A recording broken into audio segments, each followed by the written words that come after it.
Yes, yes, yes. Hip hop is in the building, y'all. We in the building right now. Let's go, let's go. Everybody tune in right now. Y'all go ahead and share real quick. So I can introduce my guest in a few. So y'all get a chance to share this. We on Facebook. We on Twitter, Periscope. Pop-up show with the Joker, y'all. Let's go. Ding, ding, ding. Ding, ding, ding.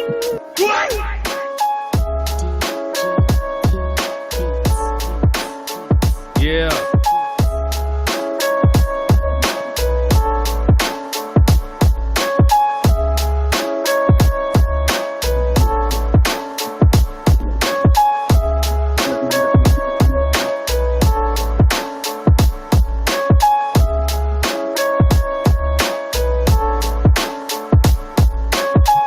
Come on, y'all. Y'all need to share this. We finna get into some deep conversation. Get in some real hip-hop culture. Get into some history. You know what I mean? Some history of hip-hop in Anderson, South Carolina to the golden era. We finna get deep. To give y'all some time to share this joint into a group. Tag an artist or a DJ that want to get educated, get inspired by the couple of movement of these two brothers right here. So get your pen and pad. It's almost like a clash, you know what I'm saying? Yeah. Yeah. This is what we do. Yeah, yeah. Share this into a couple of groups so guys know what we talking about. It's gonna be interesting. It's gonna be live.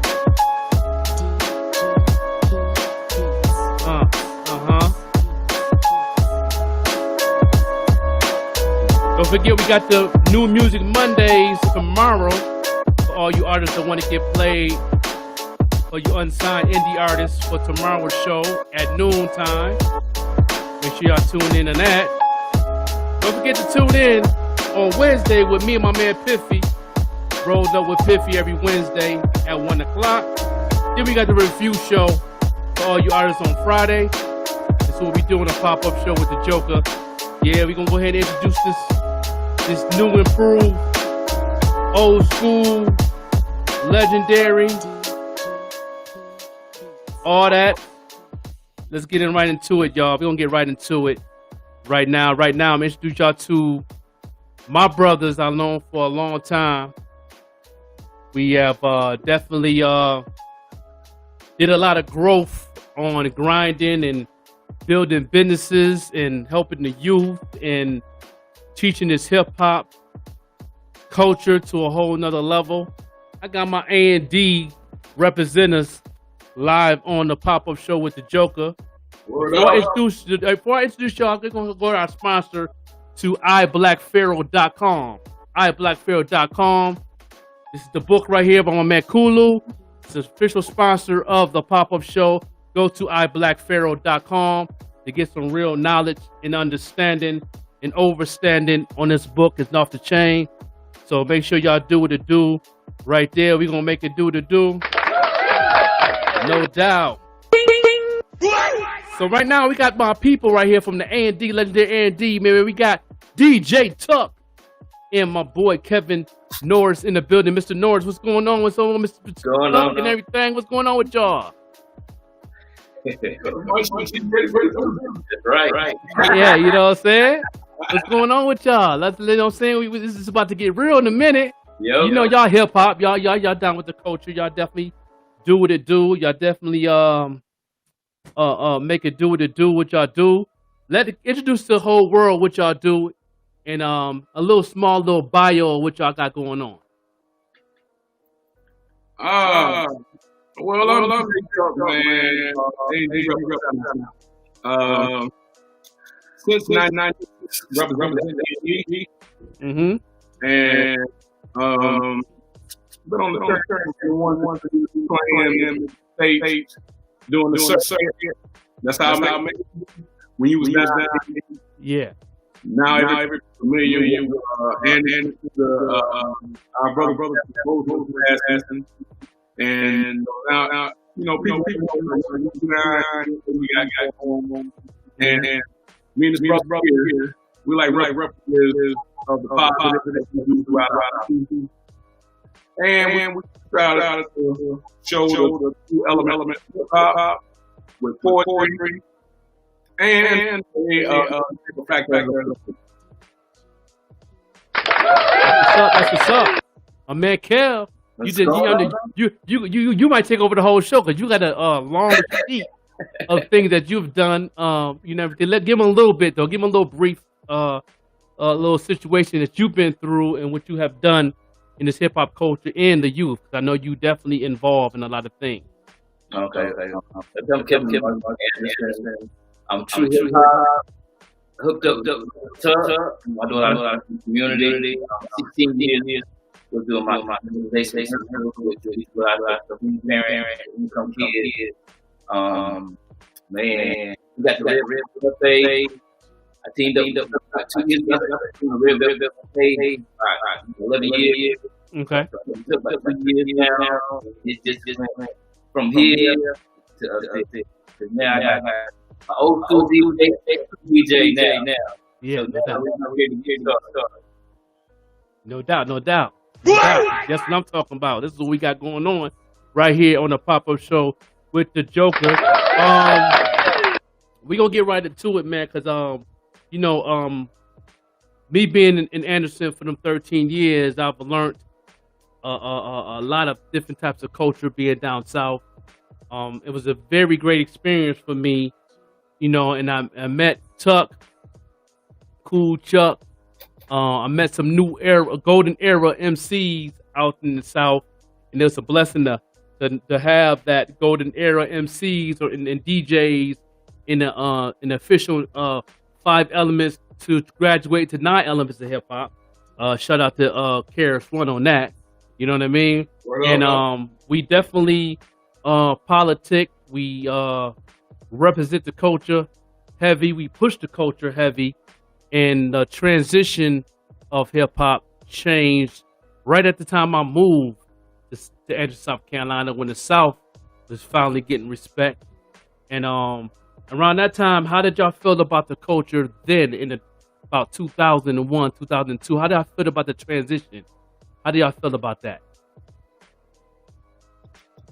Well, being I was out there doing my thing, and we had a name of and we got around here DJ Sign.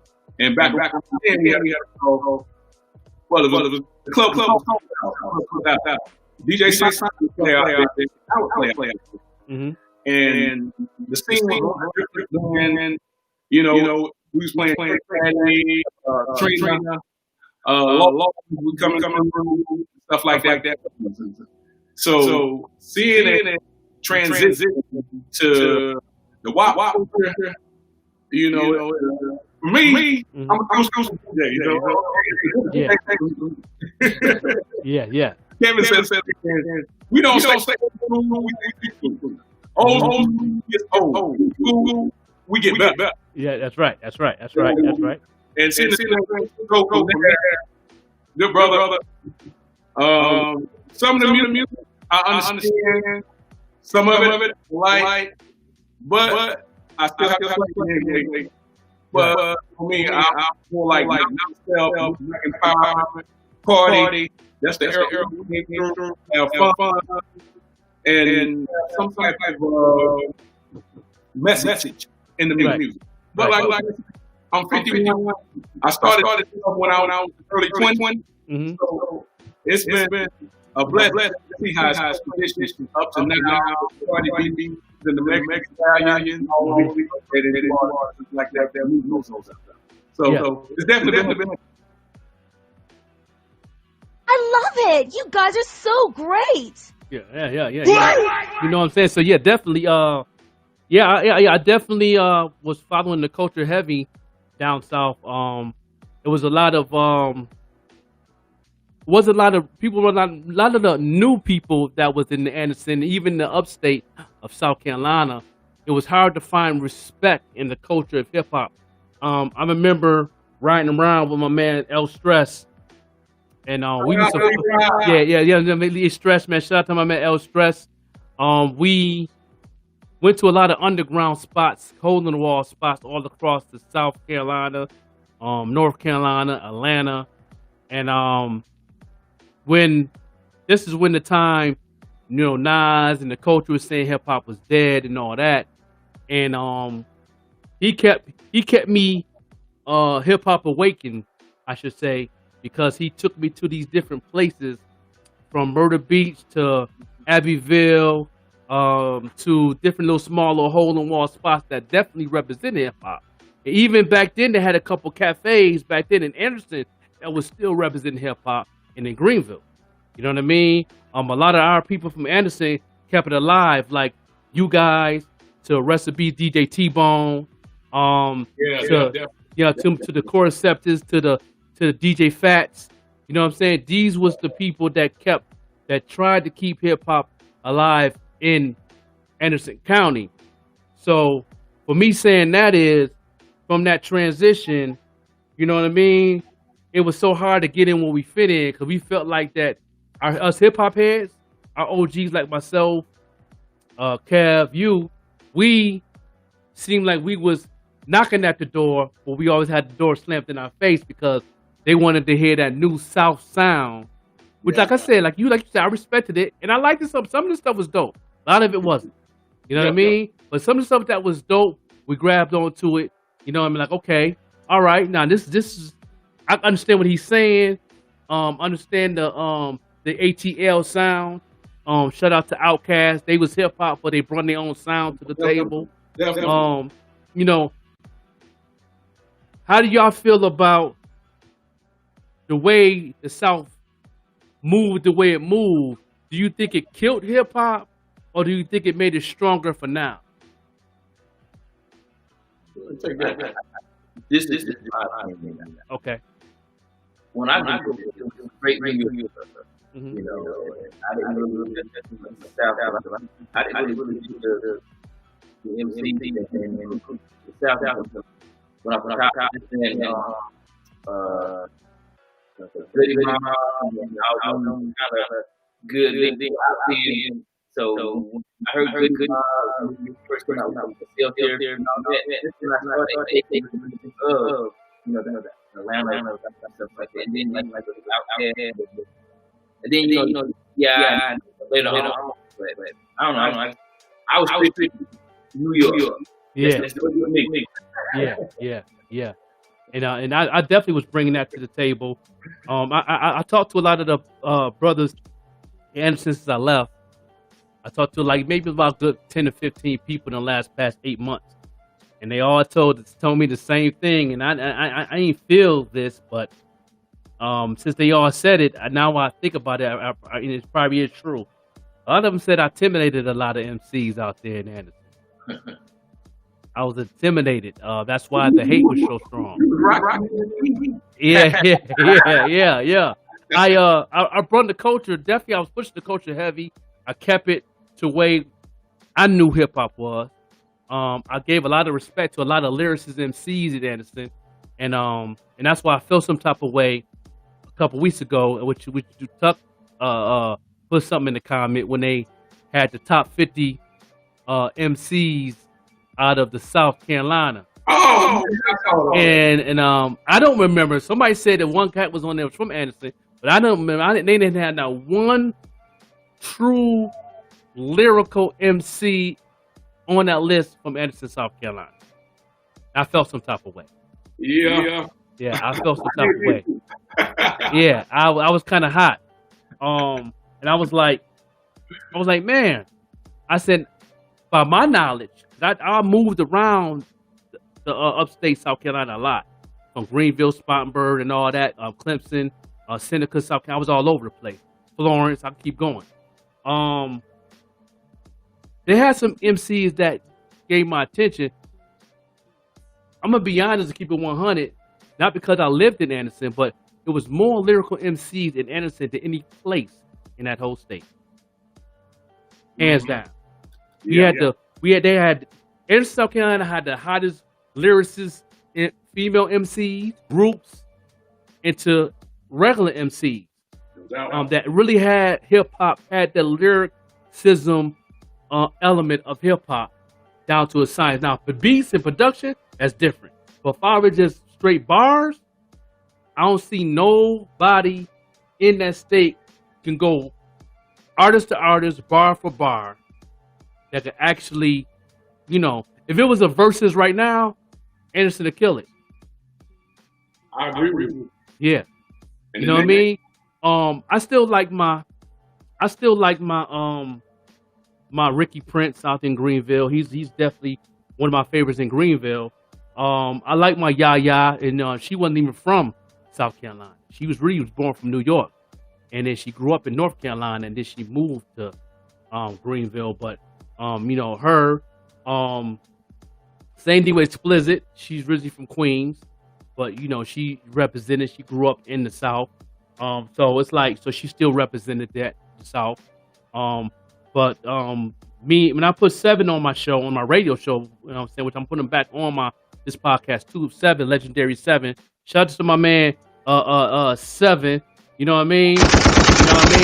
He's definitely that's one talented brother that kept it 100 lyrically.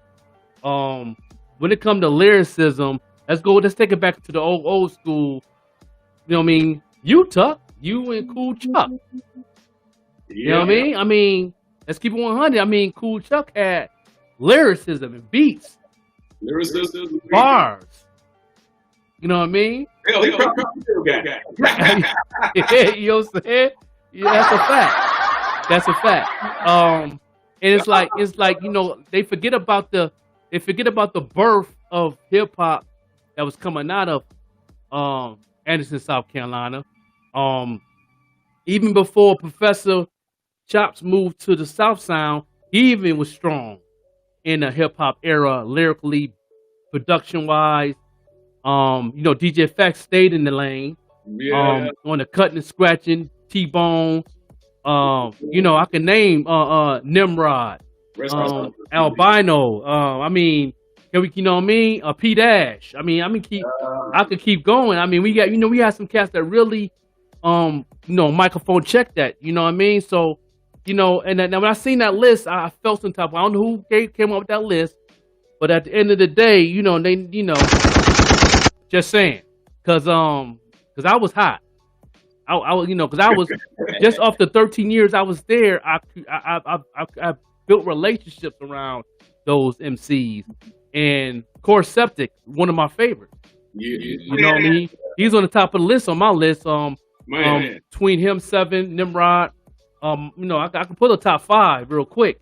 You know what I mean? And this side of Anderson, that could pretty much, if they form a group, I think that knock half of the state in half on hip hop, to where they're gonna have to go back in their bag. I'm just saying. You know what I mean? I'm just saying. You know what I mean? And I'm saying I was inspired by those brothers, and I was inspired about their craft. How y'all feel about the music business from back then to now? Would you give me your opinion on that from the music business side? On the business, well, I was in the business side. Yeah. And a lot of people, they don't know. Yeah. But I was the MC first, became a DJ, went in production, became an artist, and now I'm falling in the yeah. All right. It's a lot easier for the business when you and we would do it. Yeah. I remember, we go to the house, grind like that, and we were all Mm-hmm. But now, that was your mind like that. You know that? Right. Yeah. As a matter of fact, you did my first on my mind. That's right. I remember. That's fact. Okay. They have avenues. They have a lot of dudes out there, and unlike we had to hustle out the trunk literally. Right. We got our own pace. Get out and sell. That's right. All right. I understand it's a different time, but I'm not hating on you, but we was one time in our music, now production of the music, and we took pride in sounding like some other artists. Mm-hmm. Now these new artists, nobody cares about the lyrics, nobody cares about the content, nobody really cares about even how they. Mm-hmm. Right. And it's like we care about it because we came up from the original of hip hop. Right. And me, some of it, I just can't get with. I can, and then some of it, doing them. I get that. But I'm a whole nother era. Right. Right. That's a fact. That's a fact. And you know, and I, like I said, I respected it too. But I noticed that a lot of, especially after the 2010, the 2012 era of hip hop, that part right there, a lot of the artists, even down south, even in Atlanta, didn't respect the true culture of hip hop. Then they started talking about that, you know, Lil Durk is better than Tupac type stuff. You know what I'm saying? That's disrespectful. You know what I mean? Then they started talking about Lil Pimp is better than Biggie Small.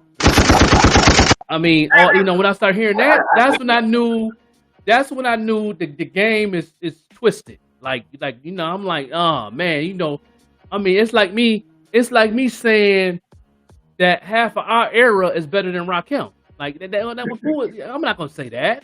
You know what I'm saying? Come on, I'm gonna pay homage. That's right. You know what I mean? I'm gonna pay homage that's why I can't wait to the verses next month with Big Daddy Kane and Rakim.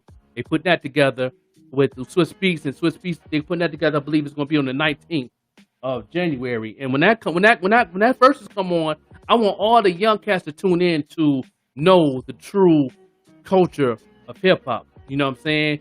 And a lot of people is that don't understand. Even the people that was in our era don't understand.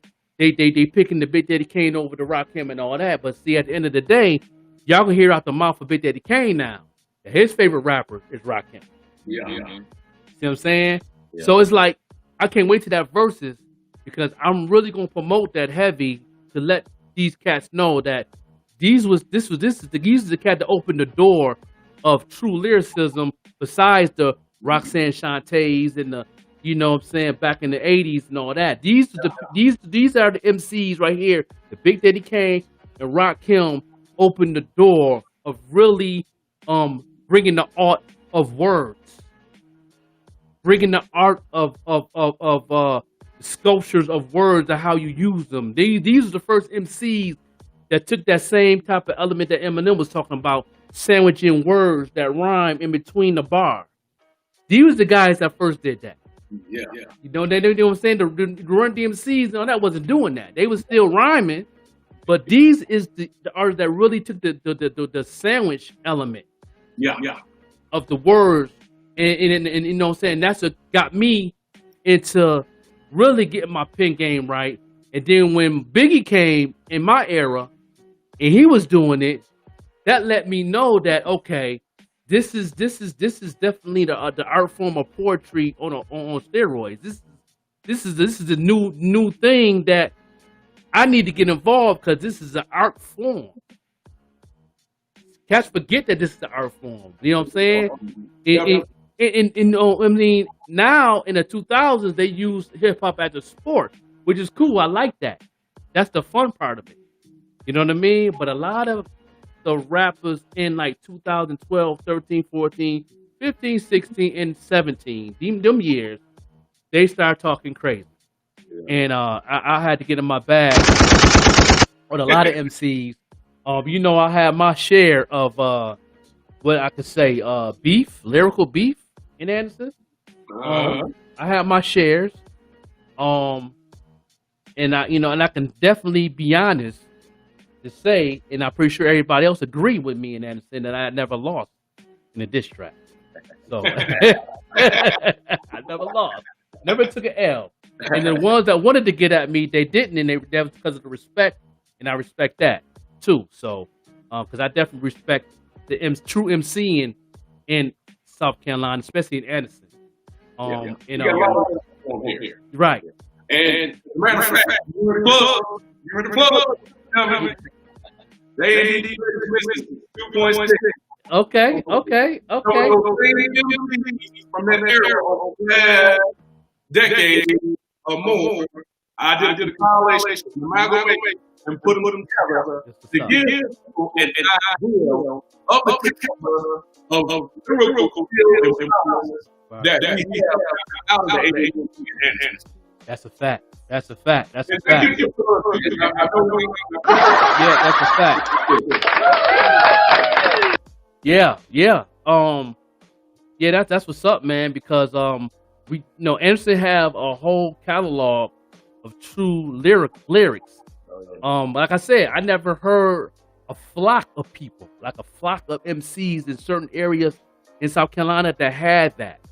They sprinkled around. Like you had your gorilla with the group, the Gorillas out there in Greenville. You had your Ricky Princes, and then you have your Yayas. You had your different people that sprinkled that had that lyrical content that where you could be like, okay, I can definitely listen to that. But when it came to Anderson, I think Anderson reminded me of my city of Buffalo at the time, and when people was looking over the city of Buffalo, and it took us all these years to get recognized. And shout out to Griselda Records. Shout out to my Conway Westside Gun, Benny the Butcher. Shout out to Westside Gun and the whole family, BSF Click and all them, man. Shout them boys out. Them definitely family. I know those guys for a long time, and they definitely put Buffalo on the map. Besides Rick James, now we gotta have a hip hop culture lane now, and Anderson is the same way to this day. They look over. When I seen that list, it let me know that they still jumping the hurdle of Anderson County, and that's a big jump. You know what I mean? I'm surprised y'all made it over the hurdle. You know what I'm saying? You know what I mean? I'm surprised they made it over the hurdle. That's why they didn't form and bust their behind, because they definitely missing out on true lyrical hip hop out of Anderson. So I definitely got to put that in my little sleeve to let y'all know, and let everybody know that's on this interview right now, that y'all definitely part of the fathers of hip hop in Anderson. There's a few more like the Cool Chucks, and you could probably name a couple too. DJ Tuck that's also part of the fathers of hip hop out of Anderson. That really did some things. That actually did some things. That's rest in peace to my man Tommy Jackson, Shirt Kings. He brought the culture. Right into the middle of the hood. East side. Says South side. He definitely brung hip hop fashion that they didn't know about. He brung that culture. He brung the fashion to the game in the Anderson, because I'm gonna be honest, a lot of cats didn't know fashion of the culture of hip hop until Tommy Jackson opened the store right in the middle of East Side and also in the middle of South Side. So, and then it was good to be in that store. When you walked in that store, you felt hip hop. Right. You know what I mean? Even if you didn't buy nothing and you wanted to be inspired, you know what I mean? Mm-hmm. Just to walk in there was a refreshing moment in people's lives. And now he's gone. Now people miss it. I hear it all the time. Man, that was a crazy, off the chain blessing outlet of hip hop. And Tommy shared it and spread it across the upstate. You know what I mean? Shirt King. Shirt Kings. He brung you in the DJ. He brought the culture of battling into there. When cats come into the store and meet up with another artist from another era, come in and battle. The poetry was in the store. People come in and do poetry for me and Cool Chuck and have a good time. It brought us a refreshing outlet for the culture. And Tommy pushed that culture of hip hop very powerful with a lot of strength. And now people miss it.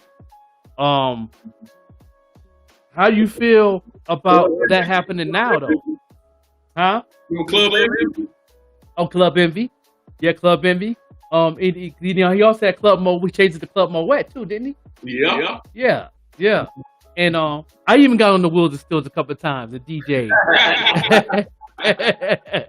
Yeah, I spit a couple of records, and you know, when Tuck needed a break, you know, so I got on the ones and twos and played a little something, you know, had fun with it, man, and I think that was the refreshing era of Anderson, and especially in that year, that 1 year. What was it, 2005? That was the year that somebody supposed to got put on in Anderson. Me and Seven talked about that. When Seven did the video on East Side with, you know what I'm saying, with what was it, for Cash Money? Shut up, my man, Lil 50, man. He be home in March. BG. Yeah, BG. Yeah. When that happened, that was that year. That's when he had I think that year too, Kev, you was doing some hip hop things. Was it Hip Hop Cafe or something like that? I was like that. Yeah. Yeah, I remember you having flyers and you was putting together some things and we were supporting the movement. Mm-hmm. Tommy had did some things for the youth for hip hop. Tuck was DJing. The mixtape gang was getting strong. Oh, yeah. Hip hop magazines was coming to the city, interviewing hip hop heads across Anderson. Like people was actually coming into getting the hotel room, figuring out what's going on. Shout out to Big John Baz it is. Shout out to Said So. I keep going, man. I mean, people was really, yeah, man. That was the year. Somebody supposed to got put on that year. Oh yeah. What up? Yeah, you know, that was the year. And even when the Professor left and went to Rock Hill and did his thing, he came back with a couple artists, you know, Cheddar Man and all them.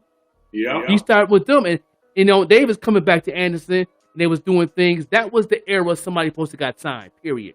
It was a lot of labels really searching and hunting in Anderson because of the energy that we put together. And I think that some of it was part of it was because of like the Professors going to Atlanta doing videos and Tommy from New York, and he was connected with a lot of good people, and you know what I mean? And then Lil 50 was investing into the South Flock movement, and DJ Nick was doing his thing and then investing in a lot of things. So it was a lot of people was actually doing things outside of the city.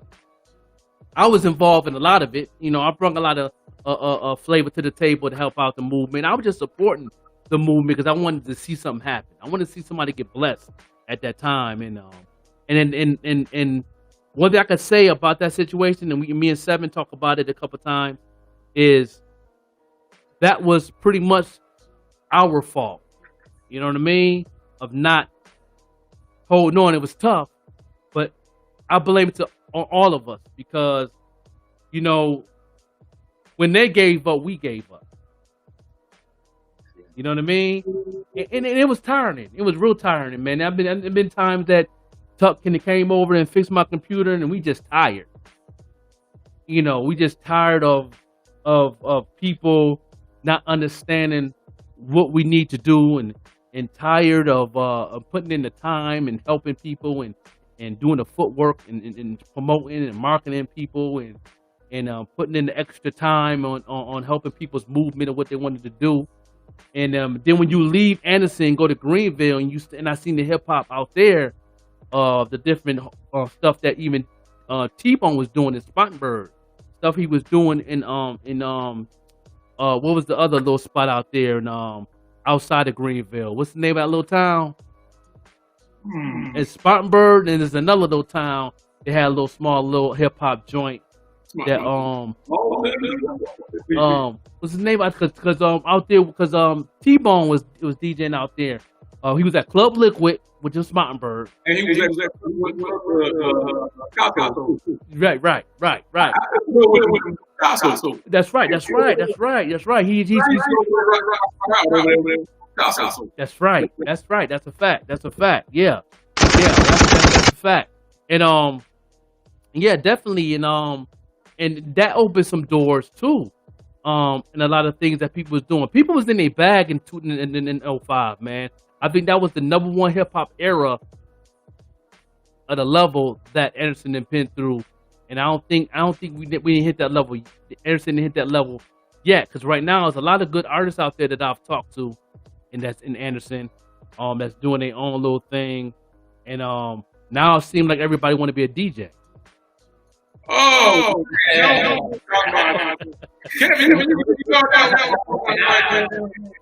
It's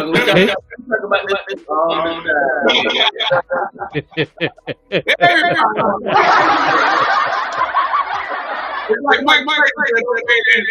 Everybody got a friend until you get hit.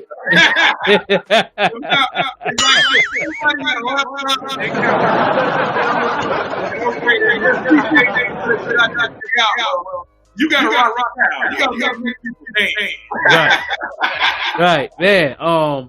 Do you know how many? Even before me and you talked, I done got like 7 to 8 DMs of DJs and Anderson hit me up saying they want me to host a mixtape. I'm like, huh?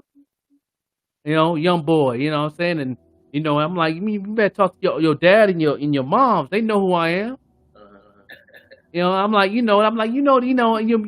your mama? I guarantee your mama shopped that shirt king. That's right. I guarantee your dad didn't shop that shirt king, got a mixtape, got a pair of socks or something. You know what I'm saying? So it's like, I'm like, you know what I'm saying? So I mean, you like, you need to talk to your, they were like, no, I don't know who you is. You probably was a baby. Yeah. I probably changed your diaper. You know what I'm saying? Like, come on now. I had to do a reality check to a lot of young kids, young folks out there in the A&D, and then they come back to me and say, yeah, my dad know you. He speaks highly of you and all the things you have done with your artwork, and they talk about the teachers and the painting and the canvas work, and and I said, yeah. I said, see, why you wanted to try to go gangster on me? You talk to your mama first. You know what I'm saying? So yeah, so I pretty much got my stamp in the A&D, and it's been a blessing to have you guys being part of the movement and educating each other and building each other up with positivity. You know what I'm saying? Especially my man Mr. Norris, man, you did a lot of things for the church community, to the school systems, to you really letting them know that with all the things you've done, not to toot your own horn, because you just like a candle, just like the light, let the light shine. But throw a little sparks at them a little bit to start a fire, because you definitely did a lot of things to build the next generation up and being positive, man. Let everybody know what you have done in the community of Anderson County. Yeah, I said I've been doing 15 years at that community called Miracle. We do a lot of things in there for kids. They do a lot of stuff like and everything we've been written, or I've taken care of. I don't have anything. I have nothing. Listen, coming up to see young people see stuff positive. But like I said, man, we get talk about it's just, I'm telling you, it gets to the point.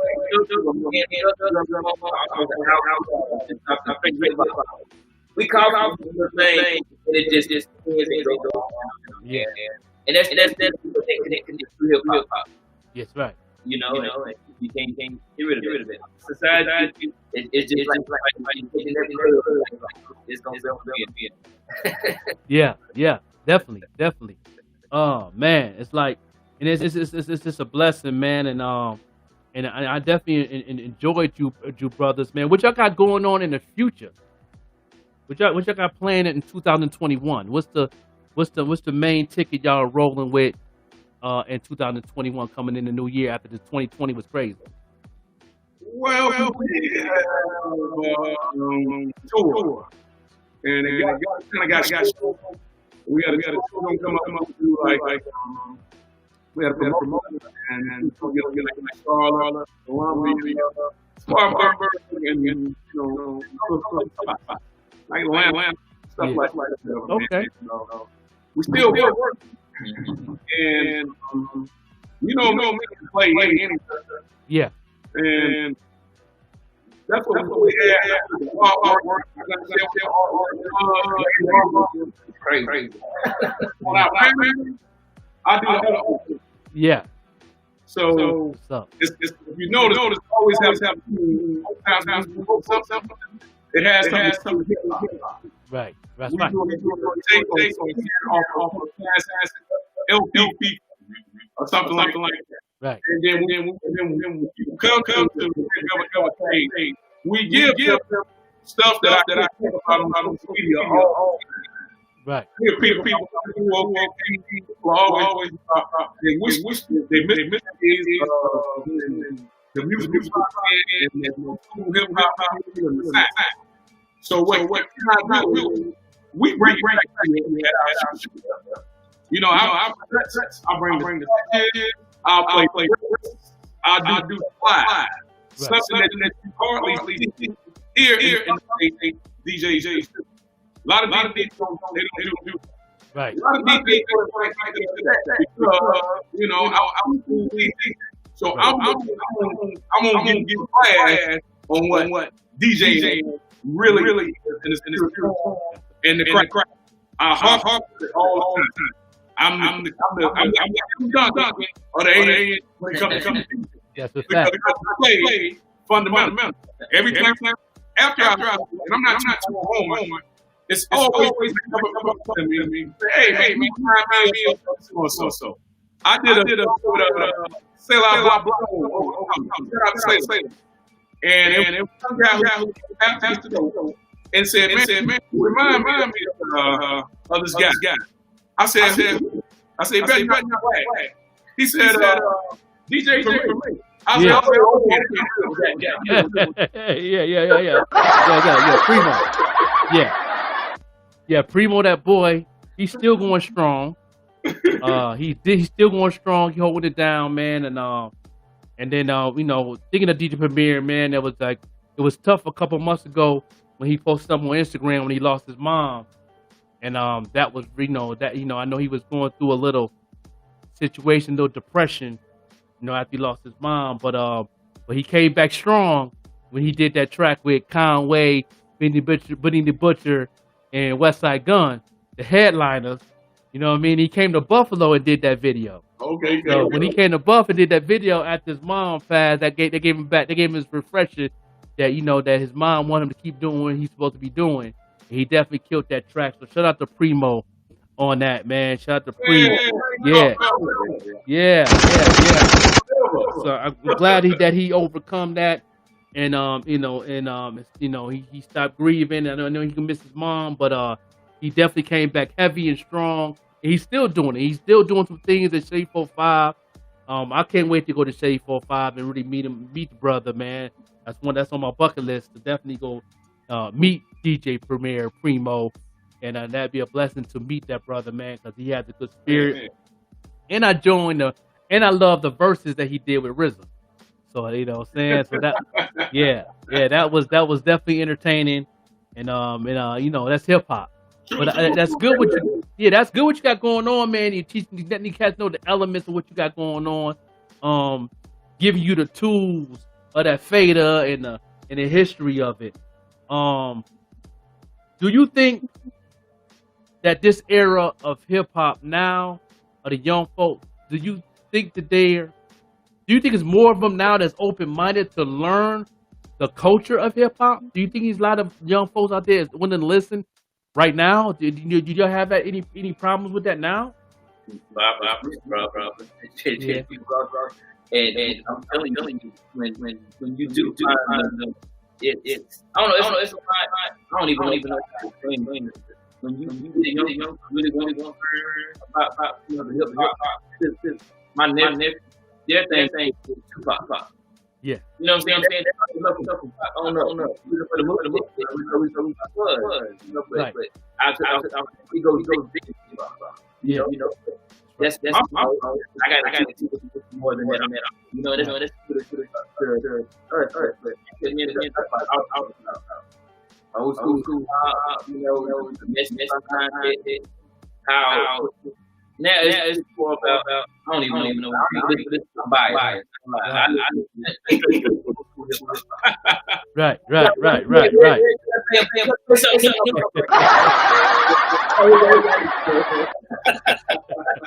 Yeah. You know what I'm saying? Because I want to put together in 2021. I want to put together while on my podcast. I'm doing a little tour of my podcast also, and during the tour of different spots that we go to, I want to do. And I was talking to my partner Piff and also my man Kulu of iBlackPharaoh.com, which is the sponsor on the ticker. Check that out, iBlackPharaoh.com. We was talking about bringing a hip hop workshop, not just breaking down the 9 elements, but really get deep into the culture of the beginning, before the hip hop, the hip, before all that.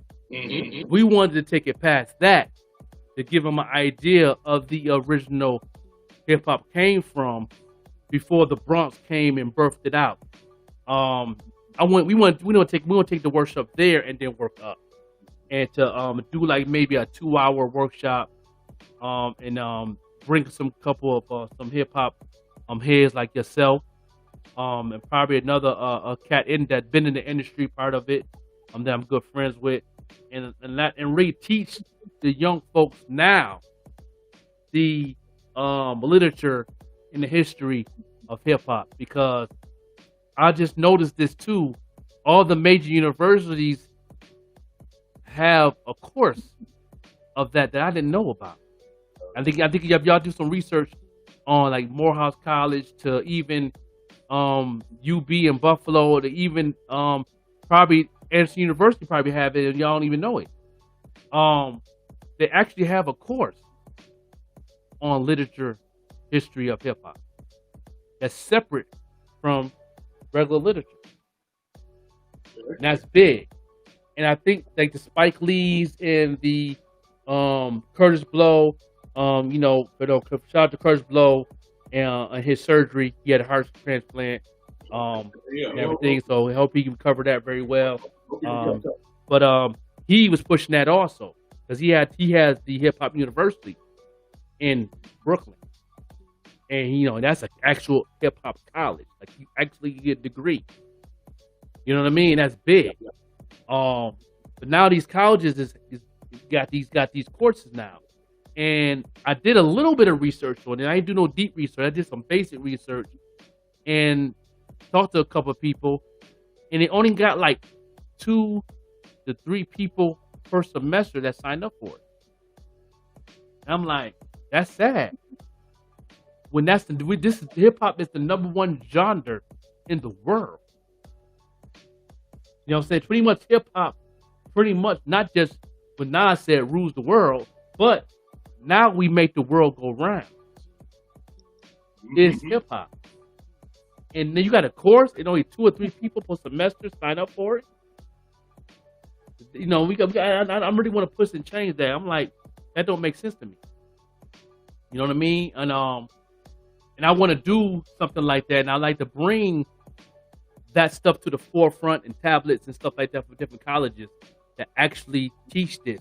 They actually has a professor that actually teach, and most of the time it's a legendary hip hop head. Yeah. Like the one in Houston is a Scarface. He has a degree and he actually teaches the literature of hip hop. I think like Curtis Blow and somebody else, Grandmaster Cash. Yeah. St. John's University. He's one of the spokesmen for that literature class. So I just thought about 991. I think they were similar to the Yeah, that's facts. Him and MF Doom. Okay. You know what I mean? They all getting involved into these universities and pretty much pushing it. And Spike Lee was definitely pushing that one of the new colleges that opened up in Brooklyn. I forgot the name of it. It was an article on Black Enterprise magazine on a blog. It was a little smaller article like 4 or 5 months ago, and they was talking about that too. And I think that's a real good thing for the kids to learn and understand. And I think it should be mandatory if you're going to school for engineering or something. I think that should be mandatory for you to take one of those classes, at least one semester. Yeah. You know what I mean? Because if you're going to be engineering, you're going to be engineering some hip hop heads. It should be Right. Yeah, right. Yeah.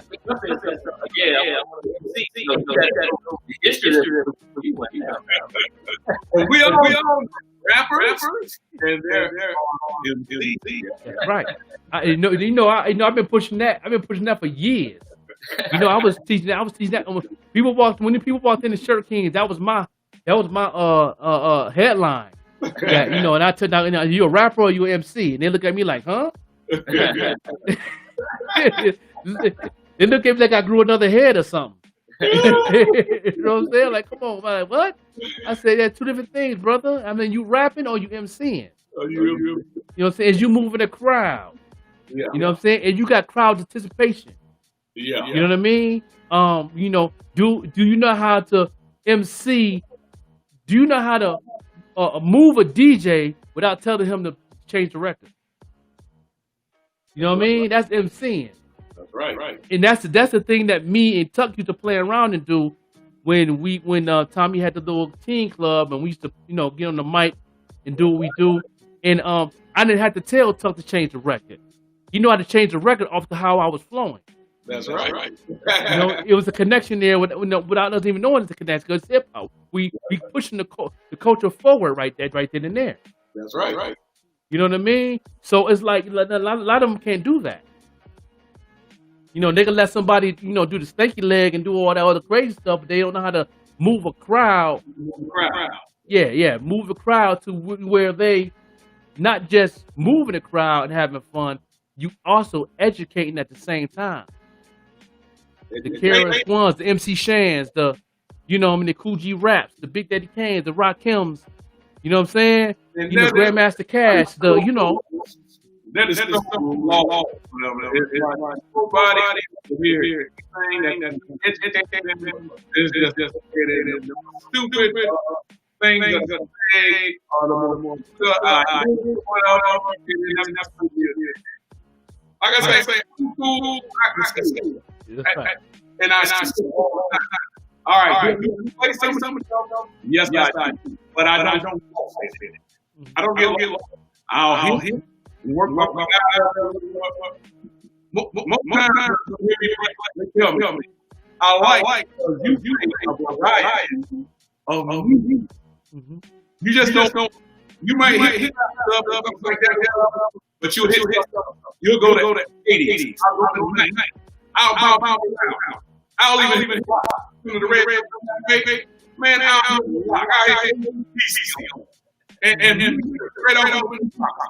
That's a fact. That's hip hop. Yeah. That's DJing. That's a true element DJing right there. When you could take it to the rock and roll and go straight into the hip hop, because you know that's what Run DMC was doing. They was doing rock hip hop. Word up. You know what I'm saying? We at the same time they was doing rock hip hop. I'm the king of rock. And there's none higher. You suck your MCs. Come on now. You know what I'm saying? So they already had the riff, guitar, all that. They put the rock into the hip hop and you can blend. They did that so it can blend in with the culture of rock and roll. Mm-hmm. You know what I mean? It's a movie, it's a biopic coming out in 2021. There's 2 big biopics I want to see in hip hop. Really 3. The one biopic I want to see that's coming out in August is the life story of Beastie Boys coming out. Biopic. I believe it's going to be on Hulu. I would like to check that out. I want people to watch that. I want people to watch the Ty Smith movie, which is the life story of LL Cool J. that's coming out in July, which is going to be on BET Plus. Oh yeah. And I definitely want to see the movie, which won't come out until around Christmas time, 2021, is Don't Sweat the Technique, which is the life story of Rakim, which he will be talking about that on the Versus, the movie. And the guy that's playing Rakim is the guy that was in 8 Mile that couldn't rap with Eminem. There's battle and he's froze up. He playing as Rakim. Okay. Yeah.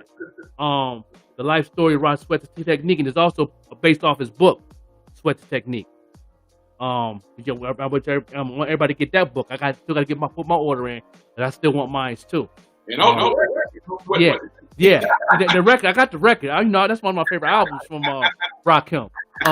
Yeah. So he got the Sweat the Technique book, and he has the movie biopic called Don't Sweat the Technique: The Life Story of Rakim, Allah, the God at Sea. So them the 3 hip hop movies, biopics I want people to see. And plus, of course, the Salt and Pepper coming out in May. That's gonna be on Lifetime, 3-part series. These biopics should give you a way of being educated to know what it was all about, how these cats really paved the way for any of these MCs right now that's doing it. These the people that these biopics coming out that's gonna open the door to let people know what was really going on back in the day. You know what I mean? So that's definitely a fact. You know? Word. Yeah. So them the 3 biopics that I want people to check out and look forward to in 2021 and take heed. It's more than just a Tupac movie. It's more than just a Biggie movie. You know what I mean? These movies right here is definitely paving the way of even Notorious Big and P. Diddy and all them. So, definitely tune in to those biopics coming out in 2021. Okay? Because I know you choose. You're going to run around. Who would be my brother? Okay. Who was my time? Okay. And I'm gonna shit out. Okay. Flag. Okay. All right. JM. Okay. Number 2. Jazz. Number 3. Number 4. Cash Money. Mm-hmm. Number 5. DJ Money. Yeah, yes, sir. That top 5. That's your top 5 DJ. Yeah. No doubt. I never really thought about my top 5 DJs though. That's something that's interesting. And I never really thought about it. I always talk about my greatest MCs and greatest lyricists, producer, beat makers. I never thought about, and I know for a fact that my number one DJ always gonna be Jazzy Jeff. And I talk about this, and a lot of the cats, even at my age, don't remember this, but I think that you guys remember this. Y'all remember the first DJ battle they had on MTV? On MTV, they had the DJ battle. And it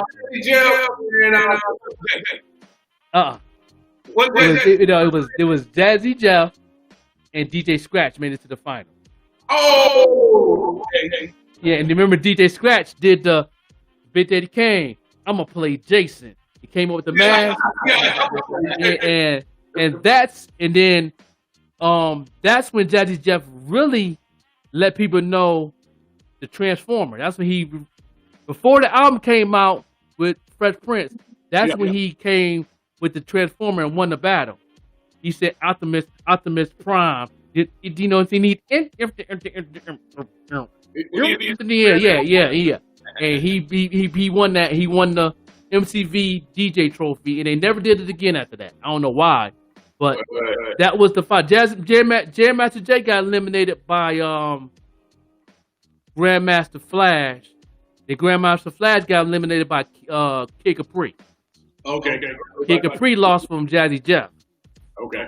You know what I'm saying? Yeah, you know what I'm saying? So yeah, I remember that. Yeah, and it was the finals was DJ Scratch and Jazzy Jeff. And DJ Scratch on Instagram always talked about that. Oh man. He always talked about that.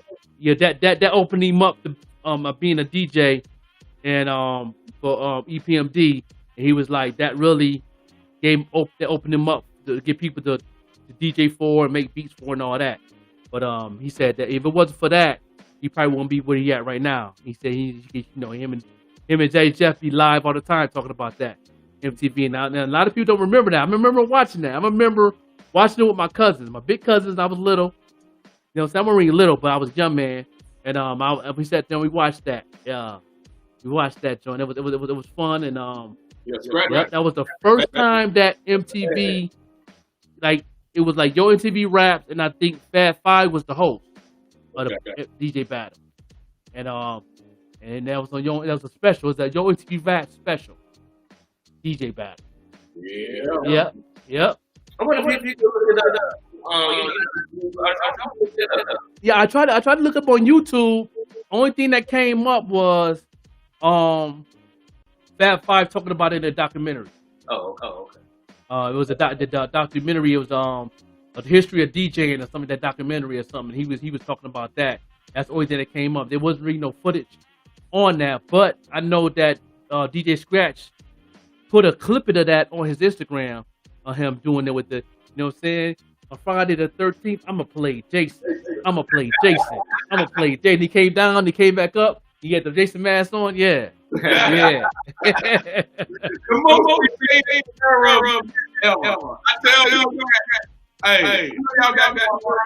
I was like, creative the most creative I have witnessed this entire right. EPM different process. That's right. Different right. But different daylight. Right. There's no everybody with their own creativity. I miss it so much. Yeah.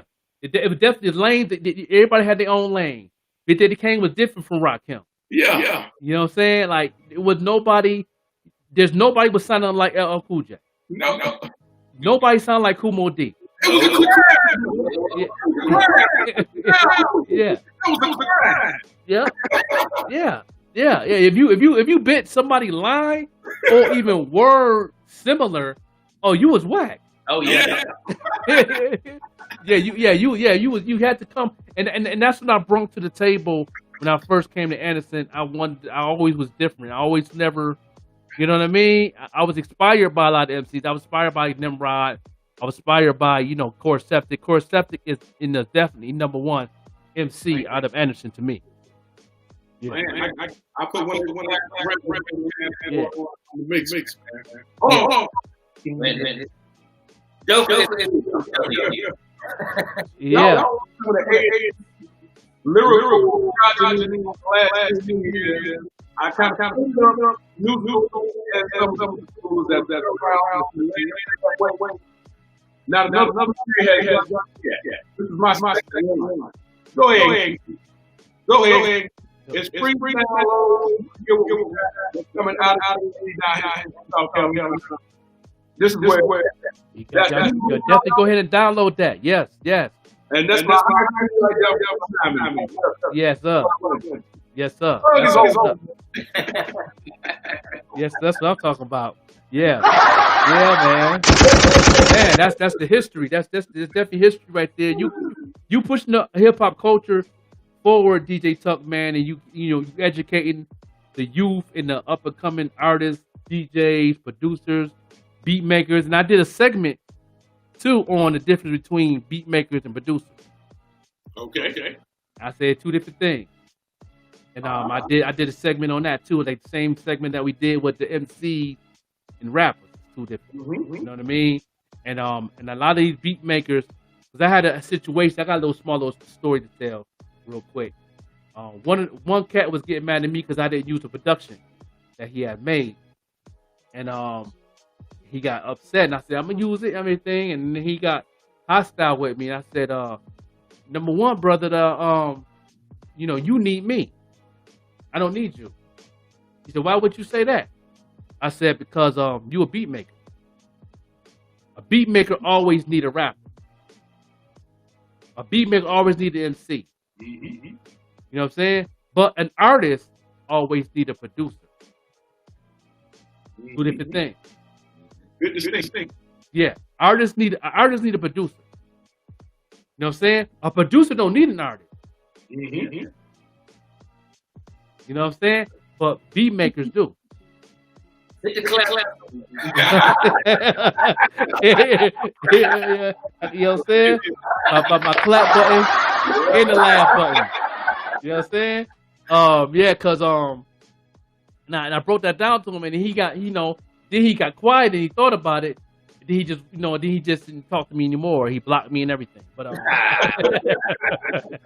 what I'm saying? And that's the truth. I mean, and cats need to understand that. You know what I'm saying? I like working with producers that actually, build the craft around how you spit. You know what I mean? Cool Chuck was a producer. Yeah. Cool Chuck made beats around how I was flowing. That's right. He knew this beat was for the Zealot. He knew this right here the Zealot. This ain't for Corey Septic. This is for the Zealot. You know, so I know Corey could spin on it. Then that means it became a beat maker for Corey Septic. But it became a producing sound for Zealot. You know what I'm saying? Yeah. And Chuck is so good. I work just being when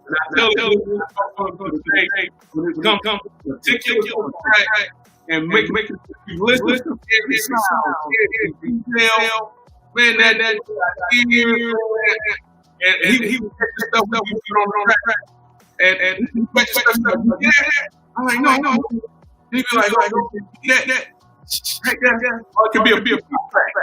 He could he black horns out. Yeah, people background. The dude who has Oh man, me and Cool Chuck worked on project after project. We did a whole double CD together. We did the Building the Empire mixtape. You know what I mean? We did some work. We did some. Leaving from Shirt Kings and still being up until 4 a.m. Got to be at work at 10. So it's like we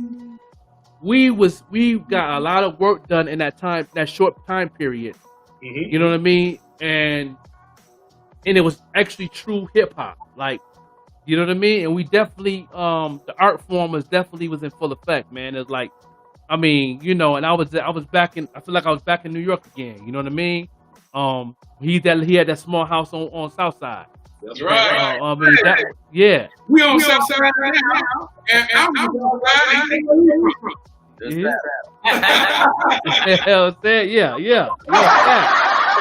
know what I mean?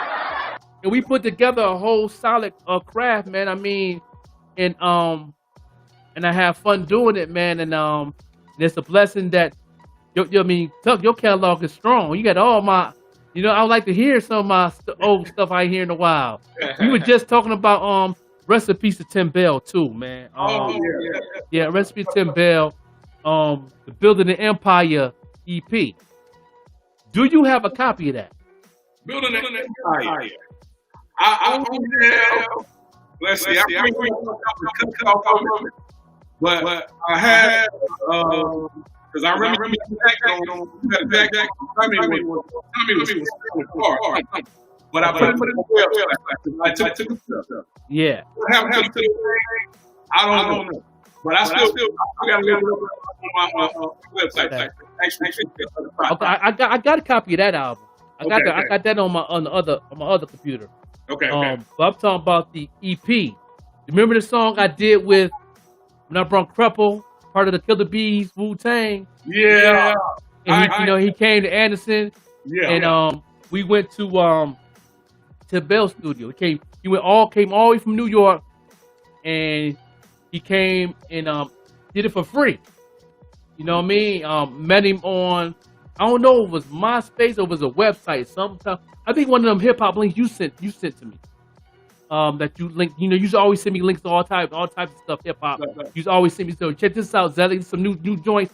And there was a website and cats that was doing hip hop, and we ended up emailing back and forth. And he was part of the Killer Bees camp of Wu-Tang, Killer Crepple. And he was like what I was doing. He was like, yo, I'm gonna come down where you at, because I like to travel. And he said he's gonna visit his people in Florida or something. He came down, and it was the fair going on. He was at the fairground. We met at the fairgrounds down there in Anderson Fairgrounds. The fair was going on, and then we had a guy. I don't know who gave us a ride to Tim Bell House. I don't know. Somebody did. I don't know who it was. I don't know if it's Cool Chuck or somebody. But we got to Tim Bell House, and now booked the session, and we came in and got in the booth. I don't even know who we got the beat from. I don't know who. I don't know if Tim Bell made the beat or Cool Chuck had something laying around or something. I don't remember what it was, but I remember going in the booth, Killer Crepo, and the name of the track was called "Let Me Find Out." Let me find out. Yeah, and that was on the EP called "Building the Empire." Okay. And I did that track. I did a spiritual track with Steve P on the bass. Okay. I got a track in there with me and Cool Chuck on the track. Then I got a track with me and Matt Weasel.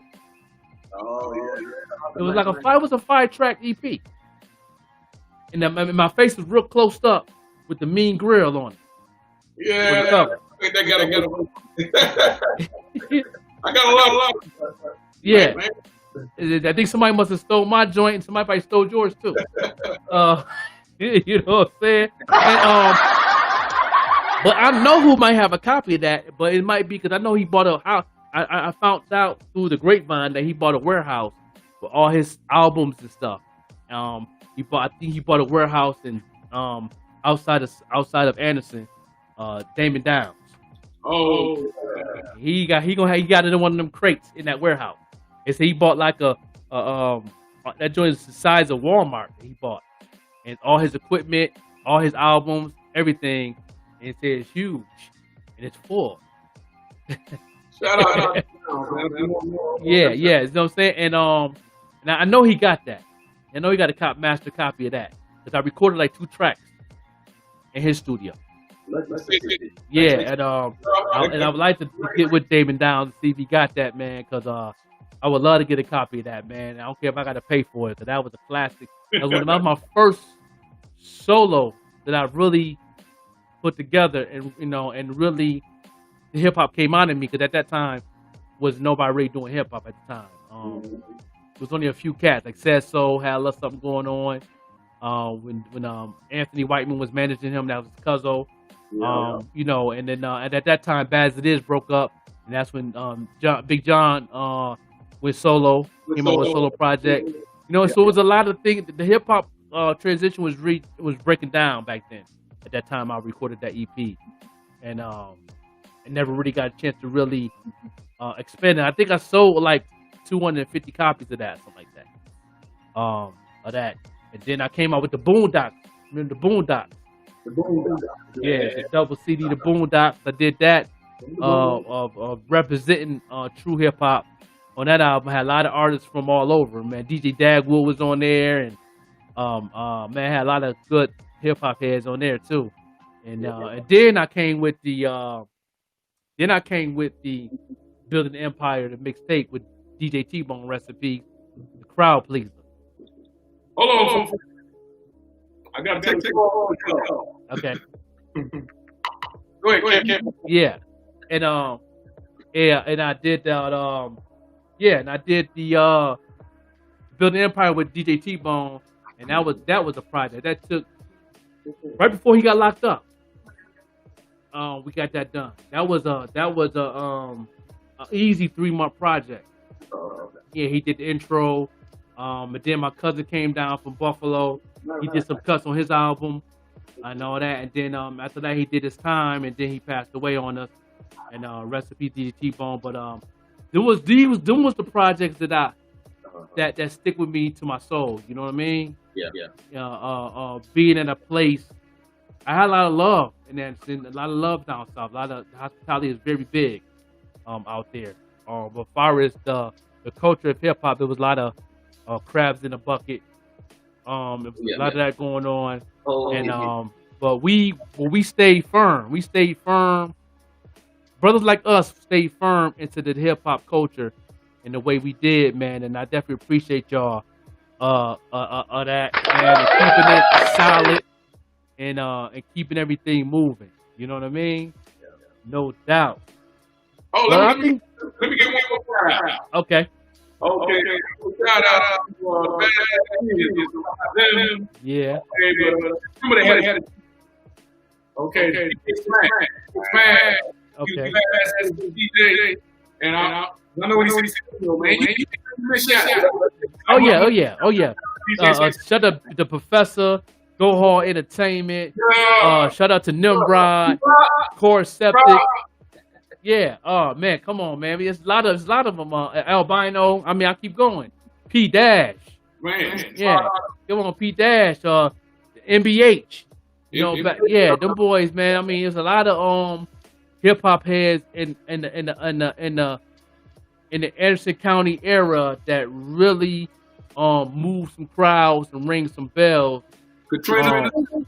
Your girl Katrina C, right? That's right. Don't forget the legendary Dark Side.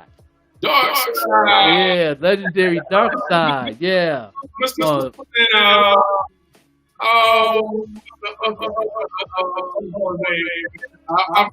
Yeah. Shout out to Duty. Yeah. Shout out to Duty. Yeah. I mean, we can be here all day because He was on that too.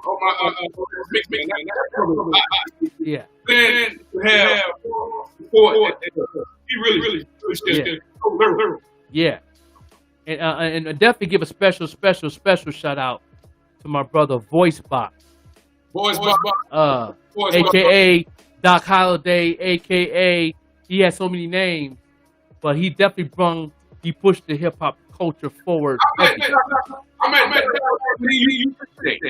yeah, DJ Doc Holliday. Yeah, he had the clubs there. Yeah, he definitely from North Carolina to New York to Philly to Edison. Yeah, he definitely was moving. He the studios that he owned and things that he was doing. He was a whole nother breed, a different type of cloth in hip hop, man. And I appreciate that for him to become a Shirt King and introduce himself. And he brought that cat that battled me, man. That was from Harlem. And then that was fun to do. That was my first battle I ever lost. Okay. Yeah, it's the first battle I ever lost. Yeah, you know what I mean. And he definitely, and I never really battled the Harlem. That's my first time battling the Harlem. I know a lot of Harlem battle MCs. That's nice. You know what I mean. You got to get your bag right before you get in the ring with some of them cats. You got to do your homework. Yeah. You know what I mean. And but the one thing I can say, I never lost in the diss track. I said that on Haters. On the Haters. Haters 1. I'm working on Haters 2 right now. Yeah. But shout out to DJ Payne 1, and shout out to Stan the Man. I'm about to set up an interview with Stan the Man from Brooklyn. He produced 2 tracks on the album. So and I got a exclusive somebody on the hook that's gonna be surprising to y'all. And I'm gonna let it be known right now on y'all show. I have a hook by Eminem. So, you know what I mean? Yeah. So this gonna be a fun album. Yeah, the Haters 2. Haters 2. My lady, she does. Yeah. She does merchandise. Yeah. And she's from New York. Brooklyn. Word. Facts. You know what I mean? Man, Brooklyn is in the house without a doubt. You know what I'm saying? We live and we walk and we talk hip hop. You know what I mean? I mean, I'm hip hop right now. The hat. You know what I'm saying? We do the hand move. We hip hop. How I grab the mic. You know what I'm saying? It's hip hop. Everything is hip hop. So it's like, we breathe this, we walk this, man, and people don't have no understanding. You can't fake hip hop. There's no way in hell you can fake that, man. It's like you got to be part of the cloth or not. There's no gray areas. Yeah. Yeah, you know what I mean? It's like, and there's a lot of that was going on and in the 2000s, man. And I used to, that's why I used to like to watch the 106 in Park and how they tried to keep it hip hop, but then the young folks came and took over. Oh yeah. And they deboed the culture. They created their own culture. I can't really say it was hip hop culture, but I definitely made their own culture, and I respect that. You know what I mean? Like my daughter and my kids. You know what I mean? That was their culture. And I tell them that's your culture. You know what I'm saying? And then my son JJ said, "No, Dad, that was hip hop." I said, "No, you seen hip hop growing up with me, Right. but you got filtered into your own culture. You know what I'm saying? I don't know what that is, but it's your own culture." You know what I'm saying? So I had those debates, and shout out to JJ. His birthday was yesterday. He 18 years old. Shout out to JJ. Yeah, he 18 years old, and he's 6'6", taller than me. You know what I'm Man. saying? He's 6'6", taller than me. But I tell you, he can't. I told him, I said, how tall you get? You never can beat me in basketball. Don't get twisted. You'll never beat me in basketball. I said, don't act like your older brother. Don't act like your older brother, like you can, like he can actually beat me. You know what I mean? And a lot of people right now tell my oldest son all the time. He said, in your father's prime, you're never gonna touch him. They tell him that to this day. You know what I'm saying? Because he on that curve, he shoot the three. I said, you can die by that three, and you can win by that three. And if you mess with me, you're gonna die by it. That's a fact. Yeah, no matter how old I get, you know what I'm saying? Nah, you're gonna die by that 3-pointer. You know what I mean? I'm gonna make you come to the hole. Make you work for them points. Just don't miss a shot, because I'm a big boy. I'm gonna post you down like Shaq. That's a fact. But yeah, man, JJ turned 18 yesterday, and he was in his little wave. I can get to holler at him, but definitely hit him up on the book, and you know what I mean. And so you ain't seen him since he was a little boy. So Man, I ain't seen. yeah, he's 6'6", man. He tall. Love baseball and basketball. He's a better baseball player than basketball player. Good. Yeah, he's real good at that. So yeah, he out there in North Carolina. I think Danielsville, North Carolina. Yeah, he doing his thing. And hopefully he'll come to the Nap Town, because I live in Indianapolis now, and I'm out here doing what I do in the Nap Town, back and forth to Buffalo, and be coming your way this summer. All right. I'll definitely let y'all know. Definitely. Yes, because I'm definitely putting together a documentary on me, and I would like y'all to be a part of that. So let's get cats to know the wave of the Joker, aka the Zelek, aka Franklin Stewart Jr. You know what I mean? Definitely to give a little documentary on my life from Buffalo down south and all that. So I think that's going to be a fun movement. So I definitely going to be touching down with my people, with the cameras and all that this summer. So look out for that. I'll give y'all some heads up before I touch down. You know what I mean? I'm pretty sure, show that.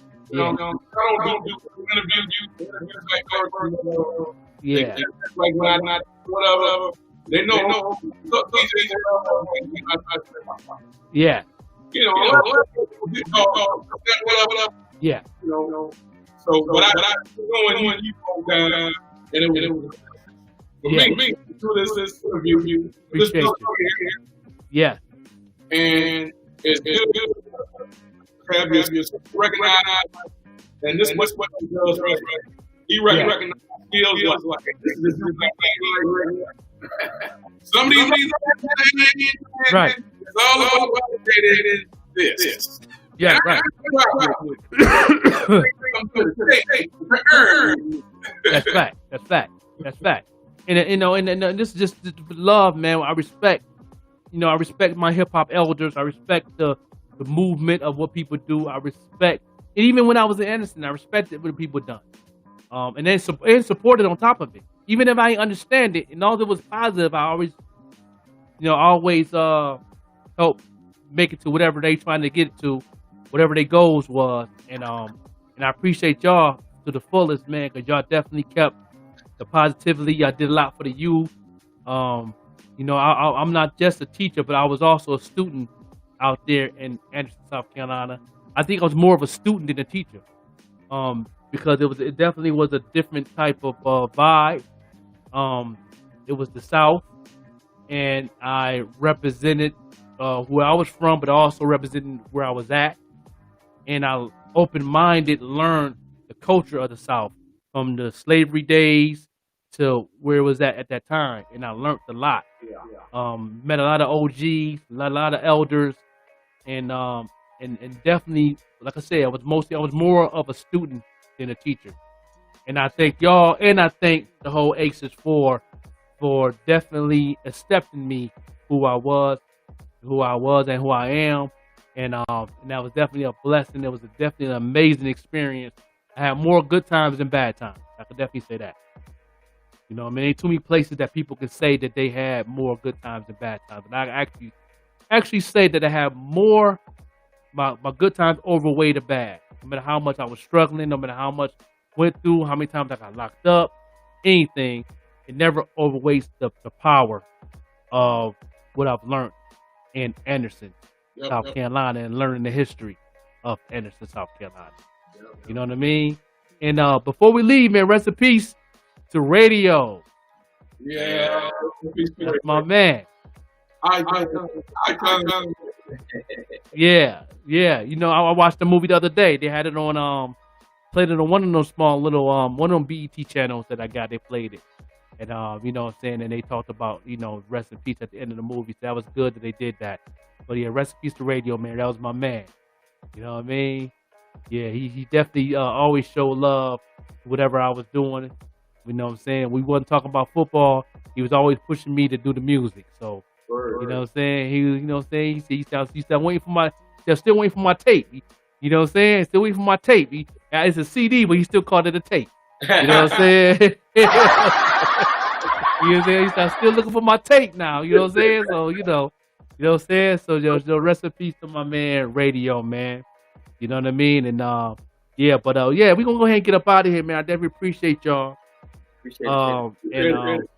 And then we definitely would like to do this again in the future, and then hopefully we could do it live where y'all at, and I can bring everything with me, and we can set up and do a workshop or something and teach some of this hip hop to some of these cats. You know what I'm saying? Live and on the net. So, you know, yeah, and educate some folks, man. Definitely. You know what I mean? Man, I appreciate y'all, man. Real. Yeah, no doubt, man. You know what I'm saying? Y'all take it easy, stay safe. You know, maybe next time we can get deeper on some stuff, but I don't want to get too deep because you know how the internet is. They'll block you when you tell the truth. Yeah, they will definitely shut your page down. When it comes to politics and what's going on, they'll shut your whole page down, block it. You can never get a Facebook again. You know what I mean? Cause you know how we go. We tell the truth. You know what I mean? But yeah, definitely, man. I appreciate y'all, man. And like I said, y'all stay safe, man. And I enjoyed this interview, and I hope everybody else enjoyed it. And a lot of the people in the comments is showing a lot of love right now, and they sharing it. A lot of people from Anderson is sharing. I appreciate Professor and appreciate everybody sharing. And you know, everybody showing love, man. But yeah, y'all stay safe. I appreciate y'all. All right, man. No doubt. That was just my people from the A&D, and we're gonna definitely end it like this.